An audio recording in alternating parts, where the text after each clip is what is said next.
Well, good morning, everyone. Welcome to the Couples Academy Show. My name is Hassani. It's good to have you here with me on this Tuesday, the day after Labor Day. Hope you had an amazing weekend with your family, with your friends, and I hope you took the time to rest and enjoy yourself. But we're back in the saddle. We're starting a new series, and we may be chewing on this for quite some time because it's a problem that really has taken over many people's relationships. Now, many people have been falsely diagnosed, so we're going to really unpack what sexual addiction is. And we're going to talk about the dark world of sexual addiction and what that looks like. But before we get started, as we do every single morning, we want you to like, share, and subscribe. Let your people know that we are live. Let them know, because there's so many people who are struggling with this situation and are looking for guidance, looking for help, and we want to be able to supply that to them. So bring us into your community. Last chance weekend, this weekend, excited about it, ready to make impact in the lives of others.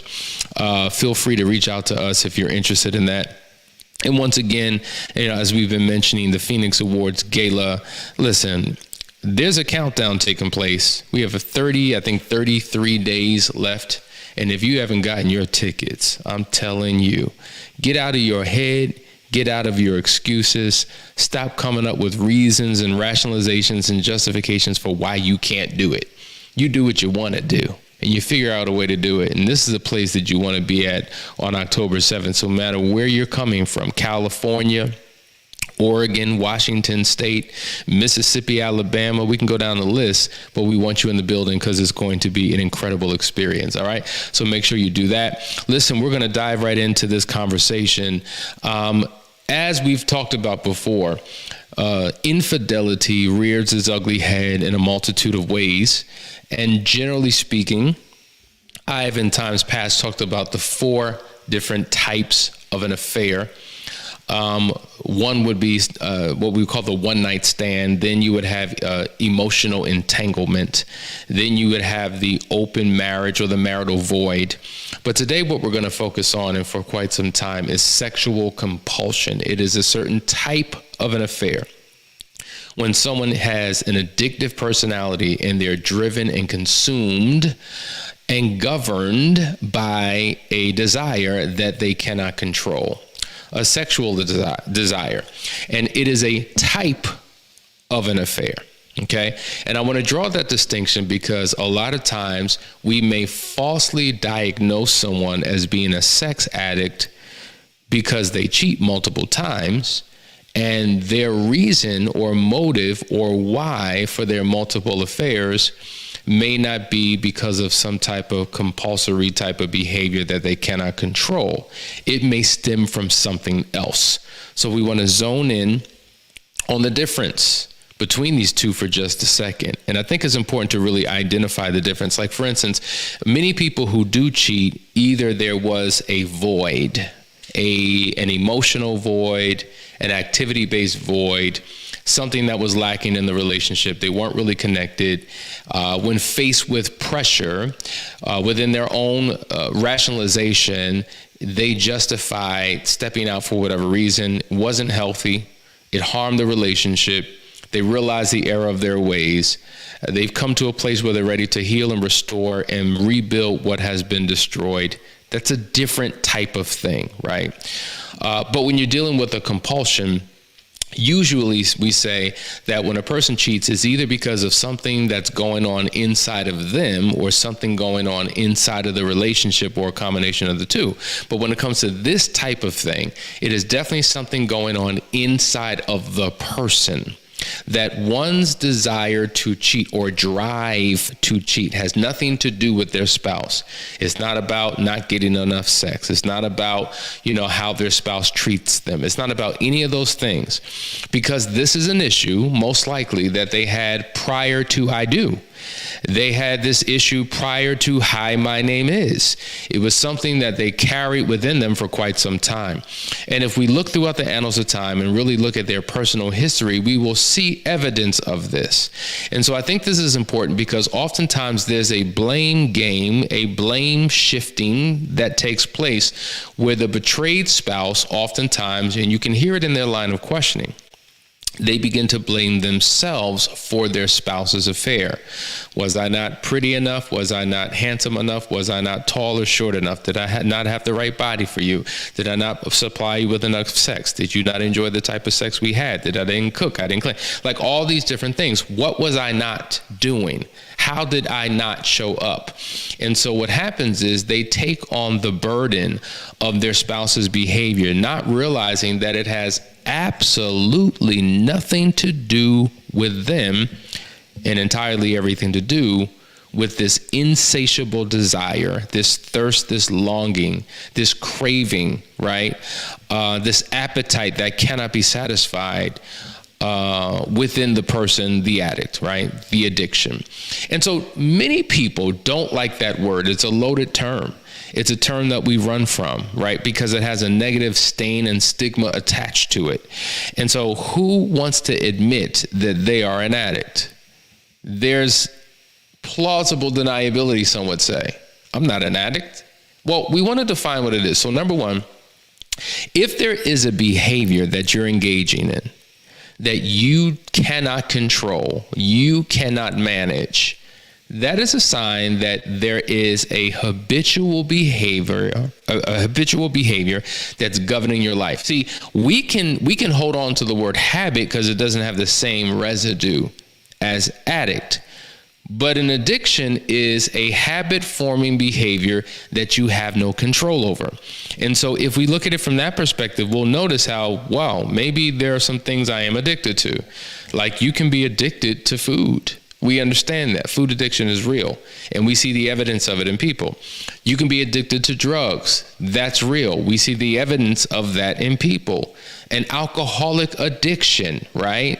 It is real. We can see the evidence of that in people, but somehow when it comes to sex, what we do is we try to discredit what this addiction is. And so we replace it with, I just have a high sex drive. That's all. And what's wrong with that? Is anything wrong with that?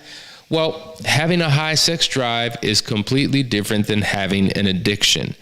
And I think it's important that we take the time to really dig deep into this, because once we can understand what this thing really is, then we can come up with a plan of how to overcome it. Does that make sense?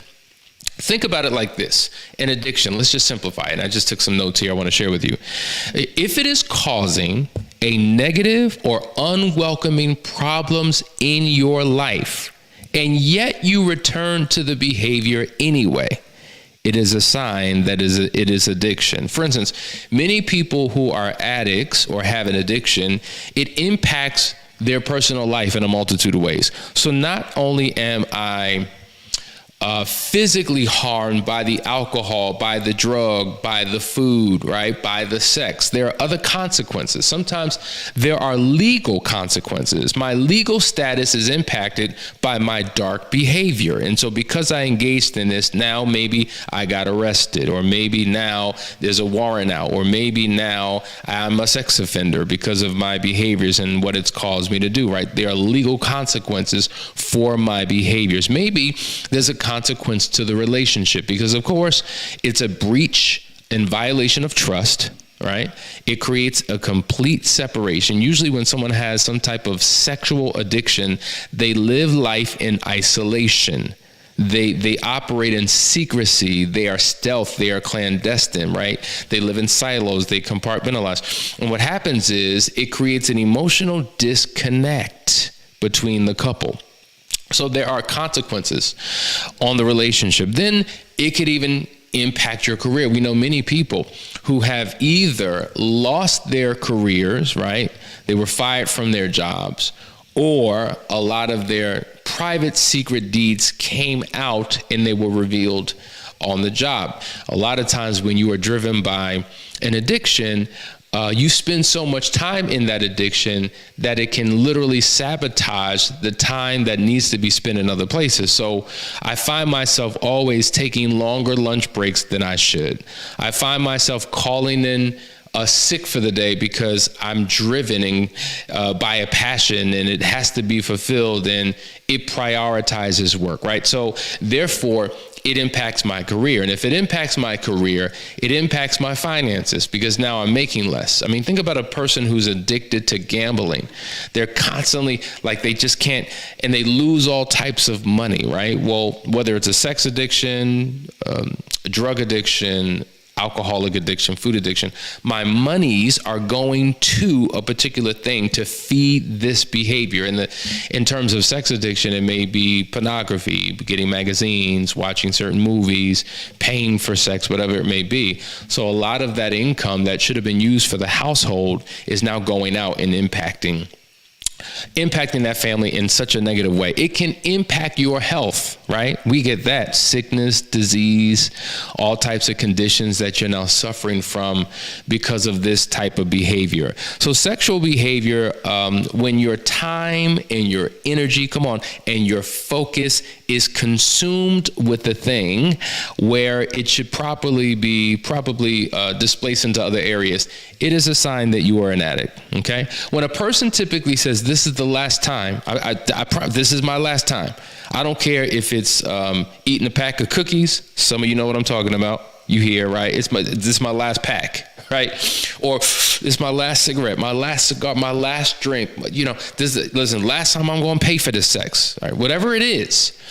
But somehow you find yourself right back to the very place that you swore, that you made an internal vow within yourself, a declaration before God, promises to family and friends that you will never, yet you find yourself right back there.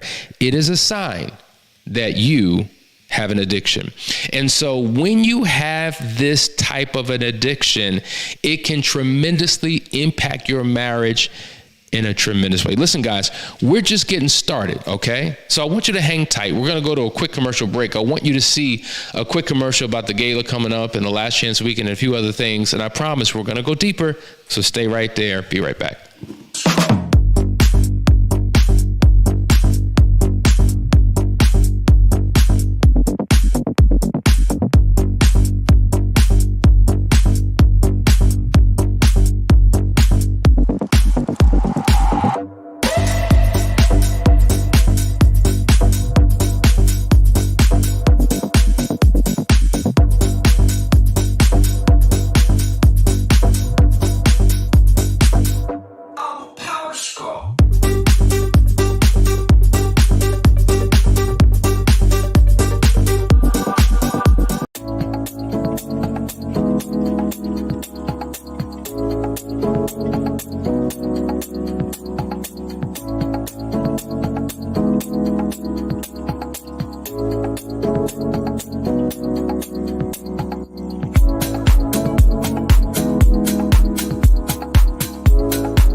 guys, we're back. You're watching the Couples Academy show. We're talking about the dark, secret world of sex addiction. And I hope that you're getting something out of this conversation.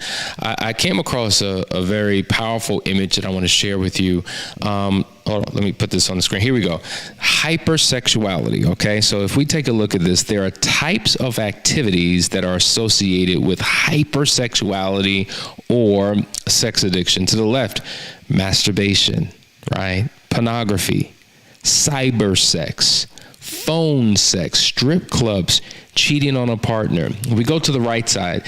There's different names associated with these, right? So we see compulsive masturbation, compulsive sexual behavior, erotomania, problematic hypersexuality, sexual compulsivity, sexual dependency. And as you can see, that there are several images there that really indicate this type of behavior. And so this is a serious problem here. It's a serious problem because I think it's important for us to understand that there's a particular way that you have to overcome this particular issue. And so if we just limit sexual addiction to just, I feel horny, then we're limiting what this is really about. So many people have said, well, what about if I take antidepressants? Okay, what if I take some type of hormonal drug that will lower my desire for sex? While that can help, because it seems like depending upon where you go to for help, people want you to just pop a pill and then everything will be all right, right? So we see that medication really is prescribed to so many people depending upon the type of person that you're getting help from. But medication alone cannot do it. It takes a number of different things. Another thing that you would really need to do is embrace a long-term addictive-based counseling process, right? So whether we're talking about working one-on-one with a counselor or some type of 12-step program that would aid. Now, for anyone who knows me and has been listening to the show long enough, not only am I an infidelity recovery specialist, but prior to even really delving into this, I was the director of care and recovery programs at a major ministry. And so oftentimes people who are addicted to all types of things, including sex, will come through these programs. And I believe that there is a lot of value in 12-step programs. I absolutely do. You have essays, Sex Anonymous. There's a lot of value in these programs. And I think that anybody struggling with an addiction with that should absolutely do it. But I don't believe that 12-step programs are a silver bullet. I don't think it's the end all, the be all. I think it can help you in your journey, but it should be coupled with something else.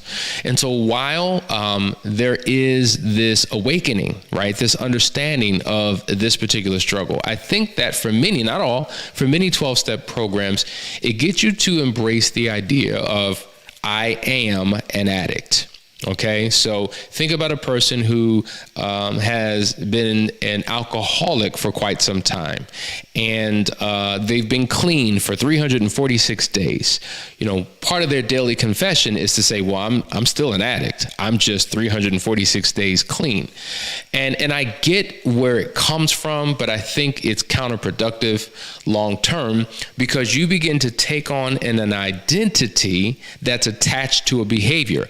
Because if I am an addict, then what do addicts do? Right? Addicts engage in certain types of behaviors. So if my deeply embedded belief system, my subconscious mind, my psyche is convinced that this is what I am, I'm naturally going to do what is attached to who I am. We're not human doings, we are human beings. And if I be an addict, then I do what addicts do. Does that make sense? And so that's where I think the 12-step programs kind of get it off. And I think you have to take on a new belief, a new identity. Like, for instance, as a believer, when you come into the knowledge of Christ and you get saved, you become a new creature. Old things have passed away. Behold, all things become new. And so likewise, there needs to be an awakening of who you truly are. You need to be transformed and you need to become new. And the same process, I believe, exists for the individual who's struggling with any type of an addiction. But going back to the drive, for those of us who have just limited it to a desire to have sex and I'm horny all the time and all I do is think about sex, that's not necessarily addiction alone. I want to read something to you that's really powerful and gives tremendous insight. It says sexual addiction is not just a problem of being too horny or wanting sex too often. Sexual addiction is a disorder where a person uses cruising. Think about it, when you're cruising in your car and you're looking. They use cruising. They use flirting. Come on. They use fantasy and intrigue. And they use all these types of things and sex itself as a way of managing and tolerating feelings and underlying emotional conflicts. So because there are certain things going on in my heart and in my mind and in my soul, and because I have certain feelings and emotions that I haven't learned how to properly manage, I will use sex to medicate the feeling or the emotions. In fact, we know that in a normal relationship, sexual fulfillment is defined as an emotional need. If a person who has sex as an emotional need goes without it for too long, what impact does that have on their emotions? Okay, think about that for a second. So now let's put it in the context of an addiction. If I have an emotion or a feeling or a thought that suggests I'm not man enough and I want to be a real man, well, how do I express my manhood? Well, obviously through sex. And so if I don't feel like I'm good enough, but when I engage in sex, it gives me validation for being a man, I will use sex as a medication, right, to deal with this emotional conflict that I'm having internally. Interestingly enough, a lot of people who are driven into all types of unhealthy behaviors that sabotage their life, their health, their relationships, so on and so forth, oftentimes they're driven by insecurities. You know, they don't feel validated. There are inadequacies that they struggle with. There's a poor concept or perception of oneself, and the drive for sex makes them feel, makes them think, makes them experience something that they believe they cannot be outside of that particular encounter. So if I'm looking for validation, then I will, and let's just say I can't get it from my wife or my husband alone, or let's say that I do. If I'm consumed with this need for validation, even when I'm getting it from my spouse, for me, it's not enough. I need it from someplace else.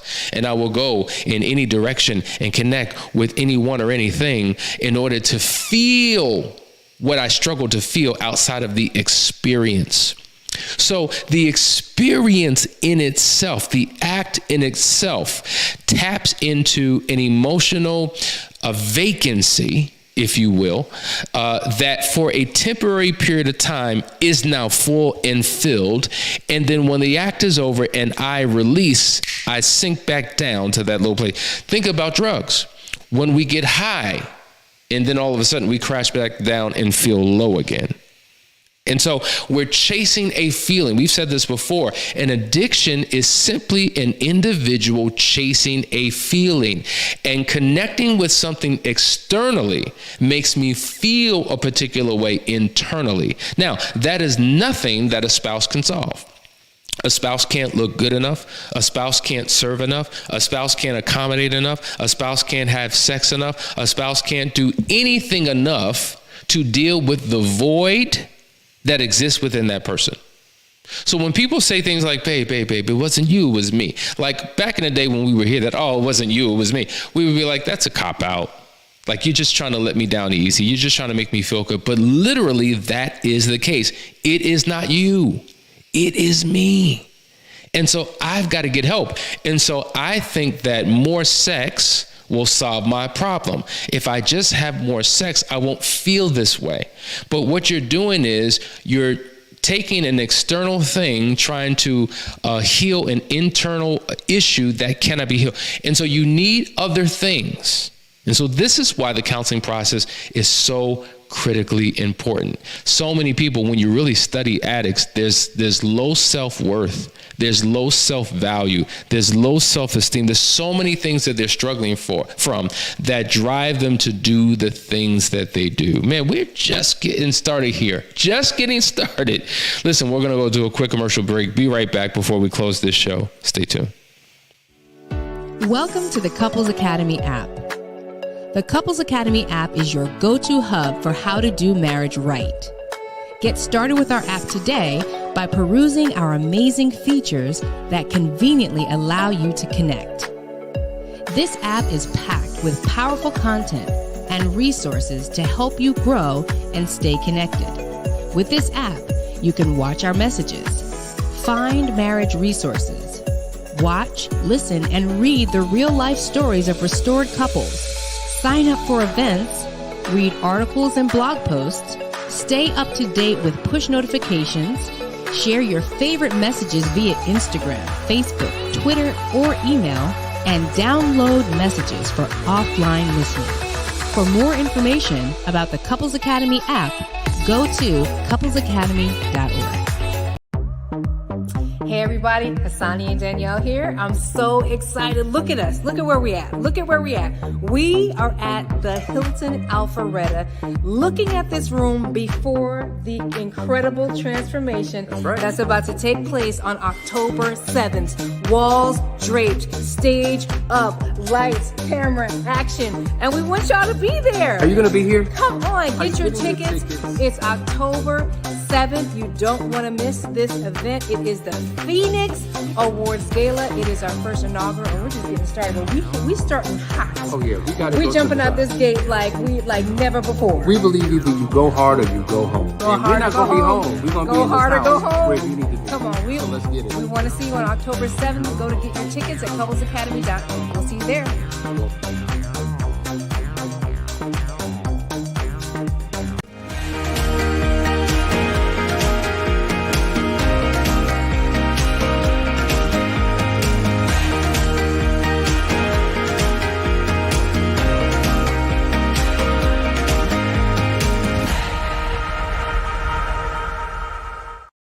All right, guys, we're back. You're watching the Couples Academy show. We're talking about the dark world of sexual addiction. Now, when many people think of an addiction, they usually think of it from a physical perspective, that there's a craving, a longing, a desire, just a hunger, a drive that exists within my body. And so therefore, I need something to address my physical being, my physical self, that if I could just get my physical self under control, then everything will be all right. But even though sex is a physical act, it involves and incorporates every aspect of your being. And we are not just physical beings. We are spiritual beings housed in a physical body, and we possess a soul. So we are spirit, we are soul, we are body. All three of those components make up who we are. And so your addiction doesn't just exist in your body. Oftentimes the addiction exists in your soul. Now the soul is where the mind, the will, the emotions, the thoughts, the intellect, the imagination, all those things reside in the area of your soul. So you could see how an addiction can be a soulish experience, and based upon what's going on in my soul, in my imagination, in my feelings, in my all of these different things, it then drives my body to seek out what it desires. Does that make sense? So you see the combination and the connection between the soul aspect of yourself and the physical aspect of yourself. But let me tell you something. Life is spiritual. Everything is spiritual. See, on this natural plane, we experience life based upon our senses, what we can see, touch, taste, feel, smell, hear, all of those different things. We use sensory knowledge. The spirit realm is not perceived through these physical eyes, these physical ears, this physical nose, this physical mouth, this physical touch. No, it's a spiritual thing. And so it's invisible. You cannot see it, but it's real. Matter of fact, it's even more real than what we experience in this natural realm. That's a whole nother conversation that we plan on going into when we begin to unpack the spiritual side of sex, the spiritual side of addiction. You will listen, we're going to peel your cap off with so much information that it will cause a transformation on the inside of you. And I'm going to tell you something, that if you try to medicate it through physical means alone, through soulish means alone, then you're missing a major part, dare I say the most important part of this process. And so we're just getting started, guys. Tune in tomorrow as we go into part 2 of this dark world of sexual addiction. See you tomorrow. Take care.